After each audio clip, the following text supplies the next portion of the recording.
Through the next 5 weeks, we're going to be talking about marriage, sincere doubt, emotional health, why the church is so interested in money, and healing. And so each of the next weeks, those are going to be our topics. But this morning, we have a special guest on the topic of marriage. I had JP Dorsey scheduled to come today, long before this series was in my mindset. And this is a topic that JP does a great job of explaining. He's our dean of the North Point Bible College at Grand Rapids, does a phenomenal job there. Annie and I, from Northville Christian, our youth, I think we've sent 3 or 4. We have another one that's coming in the fall, so be looking out for Gracie finale.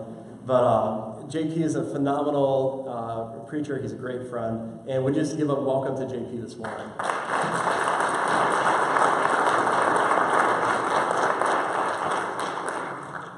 Let's see if I know how to turn on a microphone.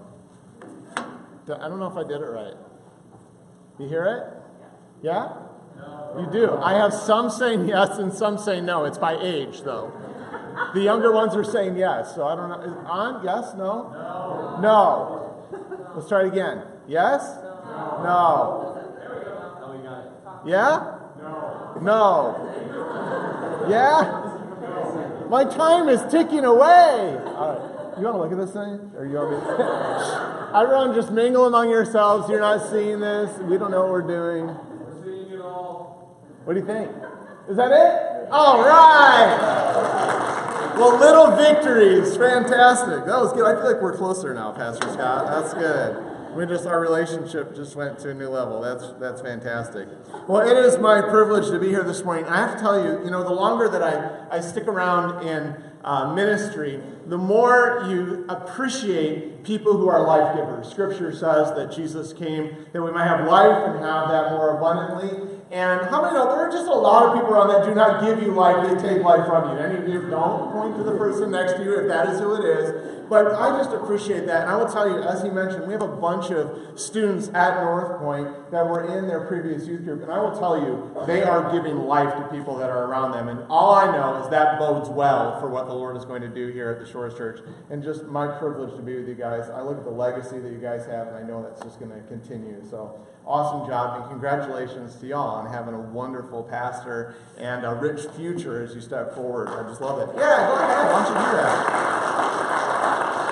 And we're asked today to talk about marriage, and why is my marriage so blah? Oh my goodness, that's good. I asked my wife, and she said that's not our marriage, so that was good. That was a baby step. She said it's not blah. But how many know we have those moments where marriage can be a challenge, and I think marriage is absolutely mission critical. In just a minute, we're going to pray. We're going to get into the Word, but I want to explain this for just a moment. That marriage is absolutely at the hub of all that we do as a Christian experience. And some of us are here today and we're like, well, I'm not married, so I'm just going to check out. Please do not do that, because every other relationship in our life is just a little vignette of how we will behave when we are married. And every other relationship in our life flows out of how we actually function in our marriage. And so it is kind of what we call a paradigmatical relationship. And what I just mean by that is it is the sign. Paul actually goes so far as to say when we speak about Christ and the church, and we speak about a husband and a wife, we speak a great mystery. That there is a relationship between Christ and his people and a husband and a wife that actually somehow commingle together and are like each other. So it is of huge importance. And I believe beyond a shadow of a doubt this morning that the presence of the Lord is here to help us grow in relationships in general and in marriage in particular. Not too long ago, I was at a church and we did a Saturday night session at the church that was kind of on human sexuality, and then we did a Sunday morning on marriage. And I'm not one of these, I am not the most spiritual person that you will ever meet. If you're super, I'm trying, I'm growing, but I'm not the most spiritual person in the world. But we're in worship, and I felt like the Lord said, JP, there's somebody here, and there were about 100 folks there, somebody here, and their marriage is in crisis. They have 2, maybe 3 days, something's going on with their marriage. And I'm like, oh, this is fantastic. And not only that, what the Lord says, and she's wearing a green shirt. Now, how many at that point you start to feel like a televangelist, right? You're just like, there's somebody here with a green shirt, back pain, you just start to feel like a televangelist. And I'm like, Lord, I'm not saying the green shirt bit. I will do the rest. I don't know. I just wasn't going to go for it. So we get ready to preach, and I'm like, I don't often do this, but I just want to say, as we were just worshiping, I felt like the Lord said, there's somebody here. How many know if there's like 5,000 people there, the odds go pretty significantly up for the whole 2 to 3 day thing. There's 100 people there, you better be right, okay? So I'm like, well, okay, let's do this. So I feel like there's somebody here, I don't know what it is, with 2 or 3 days or something going on. Your marriage is absolutely going to succeed or fail today. And I believe the Lord has a word specifically for that family. And I go on to preach, and at the end, we kind of have a time of response. And I look over, and there's this couple, and they are talking to the pastor. Check this out. Their marriage was absolutely at the last part. They decided to take a 3-day weekend in that town. They're not even from there. Someone they didn't know invited them to church. And guess what color shirt she's wearing? Green, praise the Lord. And their life just radically changed that day. Their marriage saved and delivered. And I only say that to say, when we talk about marriage, it's like sometimes we can check out and go, oh, so it's one of those practical days, not one of the spiritual days.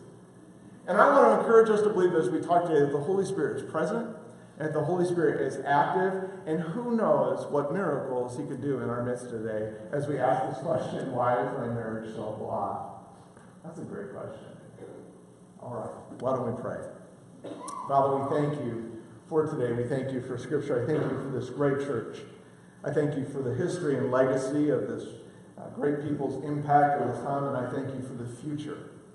I thank you for what you are doing and the groundwork that you're laying, for the people who will come to know Christ in this place, for the families that will be restored in this place, for the people that will find hope in this place. I ask you that you'll bless this pastor, the team that are leading, and every person who's invested here and served here.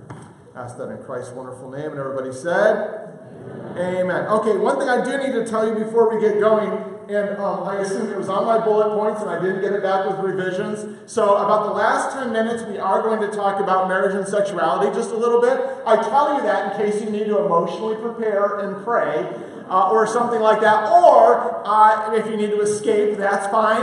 And some of you were just like, can we skip to the last 10 minutes of the message? No, we have to go through the whole thing. But about the last 10 minutes, we'll kind of focus there, and I want you to be able to prepare for that. I love the series title, and I think it's going to be good. No matter where you are at in terms of dating and marriage, there's some of us here who just begin the dating process. And that's wonderful. I hope that today is meaningful for you. We have ones that are getting married in 2 months.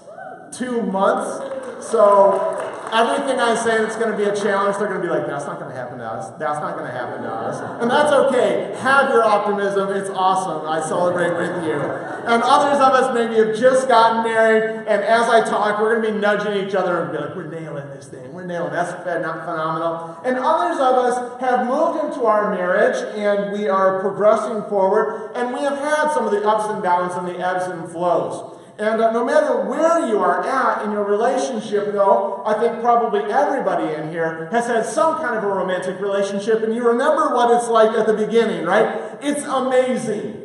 It's fantastic. It's like sharing, it's like you're a 2-year-old sharing an ice cream cone with your dog. Everybody else thinks it's disgusting, but you don't. You just keep going at it. You love what is going on in your relationship. It is amazing, and it's the best, and I remember it well. My wife is from Southern California, and I know she moved to Michigan, and the world's longest winter this year.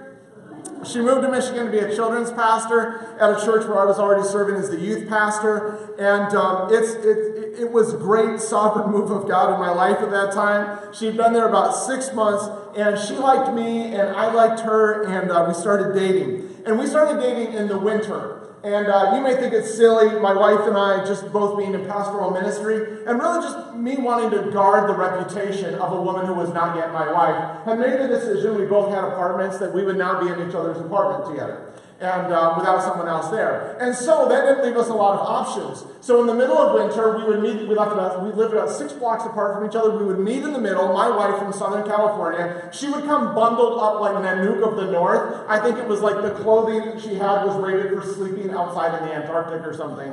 But it was good because it keeps you holy when you're wearing all that clothing. And we would meet in the middle, and we would go for 3-hour walks in February just so that we could be together and walk together. And I still remember the first time that I put my arm around my wife, my then girlfriend. At that time, I put my arm around her. And guys, you know how you do. You pretend, you try to find the lowest stakes situation, so in case you're rejected, you can play it off cool. And I remember I slid my arm around her, and it was like electricity. The only thing I can think to explain it. Anyone have a reading light that clicked onto your headboard when you were a kid? I had one of these, and the light bulb burned out, and so we pulled it out only to realize we didn't have a replacement. So I have this thing with no light bulb in it in my bed, and during the night, it apparently was on. I moved and put my finger in the light bulb socket and woke up being shocked in my bed like this. That is exactly what it felt like when I put my arm around my wife for the first time while we're walking in February outside. And she would go to work and I would go to work, and we would come home at the end of the day, and my wife, she admits it now, she wouldn't admit it then, she would just sit by the phone and she would wait and she would pace and she would pray and fast that I would call, and I would get home, and you know guys how you do, you're like, I don't want to call too soon because I don't want to seem pushy and I don't want to seem like I'm too desperate, but I don't want to wait too long like I'm not interested. And so you call and your hands start sweating and your voice starts shaking, your mouth gets all parched and dry, and you answer the phone and you both lie through your teeth. What you doing? Oh, nothing. Well, actually I was doing this. Like, no, you weren't doing anything. You were waiting for the phone to ring so that you could talk for 3 hours to each other and just listen to each other breathe on the other end of the phone. That's what we do in the beginning of relationships. We all experience that, and it's wonderful and it's amazing. Your experience, may have been like ours. We'd been dating about a year, and I had a baby dedication to do in Germany, and we flew to Germany and we got engaged in the Alps on New Year's Eve with fireworks going off and the whole shebang. And I was so stressed out afterwards, I went back and went to bed. I said, will you marry me? She said yes. We went back and I went immediately to bed. The whole thing was exhausting and tiring and stressful. She wanted to stay up and plan the whole wedding. I slept. That's the way that works. But your experience may have been better than ours, worse than ours, more exciting, less exciting than ours. But the fact is, if you are like the vast majority of people in the Western world, at some point, what happens to you is you stop getting quite so nervous. You stop getting anxious when your partner calls. You stop getting sweaty hands when the phone rings. You stop waiting by the phone for that person to call. You stop going on 3-hour walks, for goodness sake, in the middle of February together. You stop doing those things, and things kind of normalize a little bit. Now, as I said, I know you. Some of us who are not quite married yet are nudging each other like, that will never happen to us. I will always have sweaty palms for you. I will always get anxiety attacks when you call on the phone. I will always do that for you. My wife almost lost her job when we were engaged. She had a job of collecting folders for an insurance company, and they had a loop in the office, and she had a cart she would push and collect them, and she would forget to collect the folders. She would just do the loop like 20 times without picking anything up. It's a wonder that anybody actually keeps their job, their employment, before they go to get married. And you think, that's never going to happen to me. But I will tell you, and I think every person here who is a married person will tell you, there is this period of normalization. And the moment I mention that, I think a few things can happen to us. For some of us, we get sad because we feel like we've lost something or somebody has taken something from us. Others of us feel, and maybe wrongly, that we're vindicated because our spouse wants us to still be sweating, that our spouse wants our heart to still be racing. And we're not. And me calling it normal, you might think lets you off the hook, but don't worry, I'll put you back on the hook here in just a little bit. But I want you to trust me for just a little bit as we walk through a little bit of Scripture and talk about the purpose and function of marriage. That this normalization, this reaching this place where you're like, what happened? I felt like our marriage was like this crazy extravaganza of feelings and emotions, and all of a sudden now it's just, what? What happened? I want you to trust me that it's actually a good thing. I mean, at a practical level, we have to be able to function, right? Who wants their pilot to be madly in love? Who wants their butcher? He's got that little meat grinder and you get half a pound of palm in your bag. You don't want that. That is not good. Even beyond that, there is reason, though, theologically, for good, healthy, long-term marriages to become fuller and richer as we go through this period of normalization. It is actually important because as the marriage settles, we have some choices to make.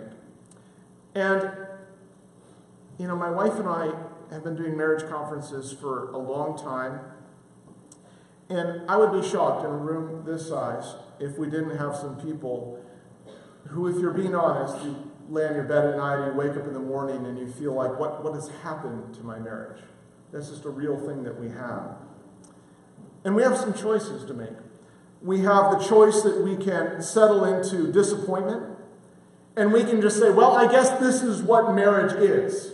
And we can find other things to satisfy ourselves with, other friends, other relationships, and just put it on cruise control. And we can cohabitate together and have a room together but not have a home together. We can do that. That's one thing. We can be disappointed. We can actually have disdain for each other. We can say, you lied to me. I thought you were someone else. It was so much more exciting when we were dating and courting. What has happened to you and what has happened to our relationship? And of course, that's an extremely dangerous place to be at. Or we can understand that normalization is actually a part of a healthy process of a calling to greater depth in our relationship.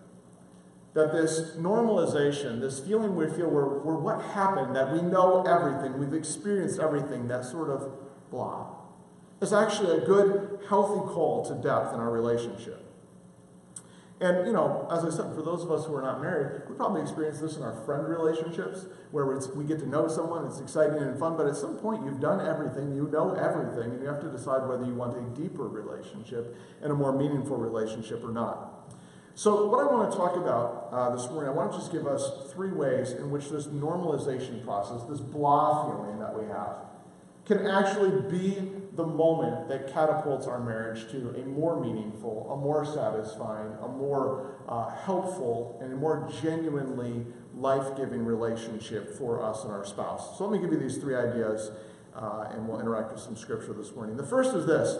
A blah marriage is a call to mature from discovery to depth of relationship. I mean, let's be honest. When we first fall for someone, we just say crazy little things, don't we? We're just like, it's just so adorable how your left ear is bigger than your right ear. I mean, who cares? But we're just fixated on every little thing that someone does. Or we think, oh, it's so cute that he or she texts me like every 10 minutes to know what I'm doing. How many know some of those things that are cute when you're dating are not cute when you've been married for 10 years? You're just like, I'm going to the bathroom, woman, or whatever it is that I'm doing. These things sort of change.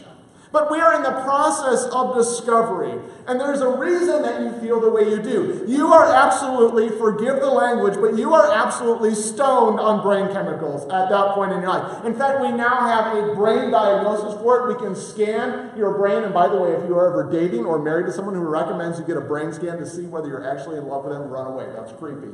But we can actually scan your brain to find out whether you are in a state of what we basically call new love. And it is a state of absolute insanity. You are not thinking clearly or with your right brain. Massive amounts of dopamine are being released in your brain. That is like the feel-good neurotransmitter. It gives you intense focus. You want to repeat the behavior. It's actually the chemical that people get addicted to when they have a food addiction, when they have an opiate addiction. That's what they get addicted to. It's good stuff and the brain loves it. And it's what makes us fixate on the person. This neurotransmitter is actually connected to the use of cocaine, and when you have it in large doses, it also releases cortisol into the system, which is a stress, high-focusing kind of hormone, and those 2 things together replicate roughly the mind condition we call obsessive-compulsive disorder. That's what allows you to walk around and think about that person from morning until night, during your sleep. When you wake up in your night, you think about them because your brain is literally OCD over that person. You cannot get away from it. It is what your brain is doing. It's phenomenal. You have a massive amounts of oxytocin that are released in your body. This is really important because oxytocin acts like a pair of rose-colored glasses, and they're sort of optimism glasses. And in the early stages of infatuation, it's just flooding your mind for that person. That's why if you have someone in your life who's in a relationship, you're like, man, I'm not sure that relationship is good. Why can't they see the things I see? Oxytocin is the answer. You talk to a person whose mind is flooded with oxytocin that's in a relationship, and you're like, I don't know, he seems kind of weird. He carries a large Bowie knife, hunting Bowie knife into every restaurant you go into, and you're like, I know, isn't he such a good protector? You're seeing the optimistic lens on every single part of it. That's the way that oxytocin works. And so when you say to yourself, well, my spouse is not the same person I married, no, you are not looking at them with the same pair of eyes that you were looking at them with when you first got married. Your brain state has actually changed. That's the way it works. Also, when you're in love, it turns off the amygdala, which is responsible for fear. It turns off the mid-temporal cortex, which is responsible for negativity. And it turns off the frontal lobe, which is responsible for executive judgment and long-term planning. In other words, you are just plain stoned on brain chemicals. There is no chance. That is why you choose carefully who you get into a relationship with in the first place. Because once you are here, it's very difficult to make good decisions. So you have this obsessive, sort of compulsive, fixated, feel-good, optimistic feeling, and all the parts of your brain that could protect you from making a huge mistake have shut down. God designed it that way so that we would burst into each other's lives and blow each other's minds. Because, let's be honest, if somebody met the real you or the real me, we would all be single. If somebody walked up to you and they're like, I know you, I can see you totally objectively. I know what you look like in the morning. I know about your bad attitudes. I know how selfish you are. I know how gossipy you are. I know how critical you are. I know how much you worship in church, but how much you don't pray in private. I know everything about you. Who would marry us at that point? God has to basically make us completely stoned. We're like, yeah, they're great. And then we marry them, he takes it away, and we're like, what have I done? That's the way that it works. But God does that on purpose because it says, I'm romancing you into a relationship. And once we get into that relationship, now we're going to start to peel that away, and I'm going to show you how to work in covenant and in commitment with each other. It's really actually beautiful. Song of Solomon has this early kind of love in mind. It sort of envisions this newly married couple, and the woman wakes up and she realizes her husband is gone at night. And this wouldn't have been abnormal. It wasn't like he's out wandering the streets. They were a shepherding community. Something could have happened with the animals, that kind of thing. She wakes up and she wonders where he is. And Song of Solomon 3, 1 through 4 says this in the ESV. On my bed by night I sought him whom my soul loves. She repeats herself, oh, I sought him, but found him not. You start talking all Victorian prosy, I think, when you're in love as well. I will rise now and go about the city and the streets and the squares. Now, if she had been married for like 6 years, she would wake up in the middle of the night and be like, he's gone, sweet, I get more bed space. But that's not the way it worked at this place. I will seek him whom my soul loves. I sought him, but I found him not. The watchmen found me as they went about the city. I said, have you seen him whom my soul loves? Scarcely had I passed them when I found him whom my soul loves. I love this. This is my favorite. I held him, and I would not let him go. It's so good. It's kind of creepy but romantic at the same time. All of this sounds familiar to how we are at the beginning of our love relationship. But some people believe this is the definition of love. I meet people all the time like, I'm waiting to fall in love. You know what they're waiting for? They're waiting for this. Or people who are like, we've been married for 10 years or 20 years and we've fallen out of love. What they mean is they're not experiencing this. They're not experiencing a certain kind of feeling. If we're not careful, we can define love by its early stages in development. But isn't that weird? We don't judge anything else in the world as healthy if it stays like it was when it started. Like if you're 20 years old and you're still walking around acting like a 2-year-old, we've got a problem. Right? But for some reason, we don't expect love to change and mature and deepen and grow. But we contrast Song of Solomon 3 with 1 Corinthians 13, 4 through 8. That's some variation of that. In fact, I did a study. I was out teaching a college class on theology and sexuality in Boston. And I had the whole class. I had them take the Billboard Top 50 Most Romantic Songs of All Time and the 50 Most Romantic Movies of All Time. And I said, I want you to go through these, and I want you to help me understand, what do they view? Why do these people get into relationships in these songs? Why do they love the people they love? And in every single instance, not one exception, the person loved the other person because they made their life better. It might have been because they were attractive physically, and that is important to me. It might have been because they made them feel wanted, and that is important to me. It might have made them feel loved, and that is important to me. It might have been something where they encouraged them, and that was important to them. But somehow they got into a relationship with the other person because they believed that other person was going to make their life better. This is perhaps the hardest transition that we face in marriage, because we need to transition from thinking that marriage is fundamentally about someone else adding to my life and recognizing that God has actually created marriage for me to add value to someone else's life. Marriage at the end of the day isn't about my personal fulfillment, it's about God's fulfillment and mission fulfillment. I love this in Ephesians 5, 1 and 2, and it won't be up on the screen. Paul lays out this idea, and he says, I want you to be imitators of God and walk in love as Christ loved us and gave himself up for us. And what he's doing is he's building a little picture. And he basically says that if I have a relationship with your pastor, that the goal of that relationship, from my perspective, is singular. And it's not that he will add value to my life, but that I will be a reflection of Christ into his life. Now, if he does that back to me, that's awesome. But from my perspective, God's mission in my life, God's call in my life in that relationship, is for him to experience a clearer view of what Christ is like by being in relationship with me. Now, Paul's going to amp that up in the verses that most of us probably know if we've been Christ followers for any amount of time, in Ephesians 5:25. And he's going to use that same idea and say, husbands, love your wives, and it's wives, love your husbands as well. There's some cultural stuff happening here. But husbands, love your wives as Christ loved the church and gave himself up for her. In other words, he doesn't look at the husbands and he says, now, I really hope you guys get fulfillment. I really hope you get joy. I hope you really feel valued. I hope you really feel honored. I hope all that stuff happens for you, because that's why I gave marriage to you, so that you can feel better about yourself. He looks at the husband and he says, I have a call for you, and it is that you will reflect Christ to your spouse. This is so opposite to what culture holds. Culture says that love is something that happens to us that I am not able to control, either when it begins or when it ends. The further I go along in life, I'm not so interested in having people have feelings about me as being committed to me. Do you feel the same way? Like, people have feelings and those things come and go. But people who look and say, I'm with you. Like, come good, come bad, I'm just with you. Our culture says that love is something I give someone because they add value to my life in some way. In other words, it's a commodity exchange. I give you love, you give me love. If I start giving more love than you give love, I'm going to be angry because I should be getting as much as you should be getting. That's fair. That's a secular sort of non-biblical way to think about it. We say we want to be loved for who we are, but what we really mean is we want to be loved for the best parts of who we are. No one really expects to be loved because they're mean or selfish or angry or demanding or petty or depressed or moody.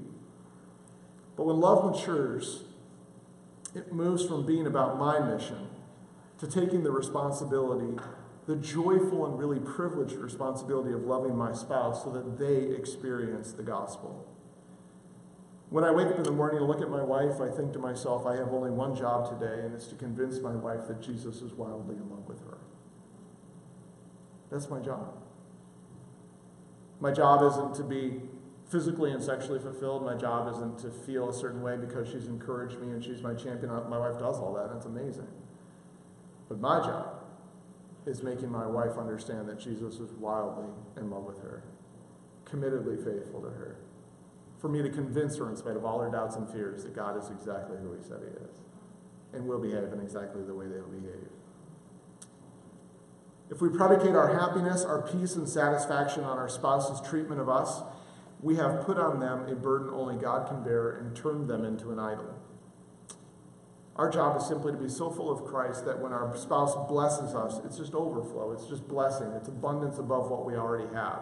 We just can't believe God would be so good to us than to give us more than what we already have. We can actually tell. There's a simple test to tell in a relationship whether we are treating a person as Christ would or whether we are thinking, how do we get something? And it's simple. When they fail us, when they hurt us, do we run away or do we run toward? Because Christ is always seeking the offender. And if we're always running away when people injure us, it lets us know we are in the relationship trying to make ourselves healthy rather than trying to add health and life to the other person. That's not extremely popular today, but I watched my grandmother model this. Part of the reason that I'm a Christian today, I grew up in the church, didn't become a Christian until I was 19 years old. Frankly, if I'm going to be honest, I never thought about it. I was raised in the church, went to Royal Rangers, although I got kicked out, another story. I've been banned from Royal Rangers for life. I believe I'm the only person ever to achieve that status. My grandmother became a Christian. She was raised a Christian and became a Christian as a sophomore in high school, or sophomore in college. She backslid while she was in college. And she went to Ohio State, which I know you think there's probably a correlation between those two things, backsliding and going to Ohio State. There may be, I don't know. Married my grandfather. And you ever meet one of these people that just can't be nice to anybody? That would be my grandfather. He has a legacy of just hatred and pain. He's passed away. And he hated everybody. He hated every racial identity, including his own. He hated every political persuasion, including his own. He was just a spiteful, hurtful human being. And I watched my grandmother. I remember as a young boy, we would go to their house, and they slept in separate bedrooms. And I would hear my grandmother every night. She wore a wig. I have no idea why. She would go in, I would hear her take off her wig and put on a little mannequin. By the way, when you were 5 and you walked in and you watched your grandmother, see your grandmother with no wig on and a mannequin wearing her hair, it's freaky. But that's a side story. I'm sure I need to see a counselor for that. And I remember hearing her every night. She would take off her wig. She would kneel down beside her bed. My grandfather's name was Buster. He was a boxer. And she would just get down beside her bed and she would just cry out to God. And she would say, God, would you save Bus? Would you make me more like Jesus? Would you give me so much of you, Jesus, that he can't deny that you're real? And she would just weep and sob tears. And I watched her serve him and serve him and serve him for not 1 year or 10 years, but my entire growing up. And you know what's funny? Is when I became a Christian, I didn't know what the gospel was because I'd been to Sunday school. I didn't know what the gospel was because I'd grown up in church. I knew what the gospel was because I'd seen my grandmother behave like Jesus toward a sinful person for decades. This marriage thing and the gospel working itself out in our marriages is powerful. We can tell our children that God forgives all we want, but if we don't issue forgiveness and walk in maturity and love in our marriage relationship, we're signaling to them something very, very different on a regular basis. I know that it hurts to be ignored. I know that it hurts to be taken for granted and to be insulted. I know that there is a real ache that can come with the emotional pain that's inflicted in marriage. But when we start to feel as though our needs aren't being met, that we aren't getting the attention we were, we have to decide, do we settle for disappointment and loneliness, for meaninglessness in our marriage, or do we admit that perhaps we've committed a small idolatry and come back to Christ, and be renewed and refreshed, and then re-engage our marriage from the perspective of mission rather than experiencing our own fulfillment? And finally, and I'll wrap up here, and guys, the worship team, when I get to Corinthians, if you guys can pop up, that'd be great. And that is, a blah marriage is a call to mature from matingful to meaningful sexuality. For most couples, sexuality at the beginning of their relationship, I would describe as more matingful than meaningful. Hopefully those words are clear. And what I mean by that is there is just simply pent-up demand, right? And when you are engaged, when you have all this biochemical stuff happening in your brain, a lot of that triggers the sort of sexual and erotic parts of your brain, and that's awesome. That's a good thing. But you add to that the fact that our culture has trained us from a young age to treat each other in the marriage relationship and outside, but we're talking about marriage today, as an object who is there to fulfill my sexual needs. We have treated them as someone who is there to fulfill my sexual expectations. And not all of that is bad, and God has designed us to want to have repeated, intense sexual encounters as a new couple. It does all kinds of things in the brain. It releases this just Molotov cocktail of biochemicals that leads to memory, to trust, to desire for closeness, to commitment, repetition, all these kinds of wonderful things, even fixation. Song of Solomon 4:9 through 11. I love this passage. He's just finished kind of giving her the top to bottom, describing her whole body in detail, which is amazing. And then he says, it's great that that's in the Bible, by the way. And as our Old Testament professor says at North Point, he says, Song of Solomon is not about Jesus. He loves you, just not that way. Okay? It is about a romantic relationship. And he looks at her and he says, you have captivated my heart, my sister, my bride. You have captivated my heart with one glance of your eyes, with one jewel of your necklace. How beautiful is your love, my sister and my bride. How much better is your love than wine, and the fragrance of your oils than any spice. Your lips drip nectar, my bride. Honey and milk are under your tongue. Again, though there is this normal transition from crazy to something that is more meaningful.